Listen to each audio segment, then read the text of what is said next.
Hi అండి. పుల్లగా మిరియాల చారు ఎలా చేసుకోవాలో ఈ వీడియోలో చూపిస్తాను. కొంచెం నల్ల చింతపండు, ఒక 4 టమాటాలు పక్కన నానబెట్టుకోవాలి ఒక అర్ధగంట. ఈ టమాటాలు అయితే నేను తోటలో నుంచి కోసుకొచ్చాను. అలాగే నాటి కొత్తిమీర కూడా నేను ఇప్పుడే కోసుకొని వచ్చాను, తోటలో నుంచి ఫ్రెష్గా ఉంది. ఒక అర్ధగంట నానబెట్టుకున్న తర్వాత కొంచెం ఉప్పేసి టమాటాలు చింతపండు బాగా పిసుక్కోవాలి.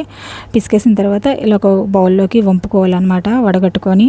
తర్వాత 4 వెల్లుల్లి రెబ్బలు తీసుకొని చెత్తకొట్టుకోవాలి బాగా పప్పు గుత్తితో. కారానికి తగ్గట్టు ఎండుమిరపకాయలు తీసుకొని, కొంచెం పసుపు, 2 స్పూన్ల జీలకర్ర మెతి పౌడర్ నేను ముందుగానే ప్రిపేర్ చేసి పెట్టుకుంటాను అప్పటికప్పుడు లేకుండా. ఒక 1/2 స్పూన్ ధనియాల పొడి, తర్వాత కొంచెం ఇంగువ. చారులోకి ఇంగువ వేస్తే చాలా టేస్ట్ వస్తుంది. తర్వాత నూనె వేసి ఆవాలు వేసుకొని చిటపటలాడిన తర్వాత కొత్తిమీర, కరివేపాకు మొత్తం అన్ని మసాలా అంతా మొత్తం వేసి నూనెలో సిమ్లో పెట్టుకొని వేపుకోవాలి, లేకుంటే చేదు వచ్చేస్తుంది. ఆ పిసుకున్న రసాన్ని తిరుగుబాతులో వేసేసేయాలి. 2 పొంగులు వచ్చే వరకు ఉడికించి దించేసుకోవాలి.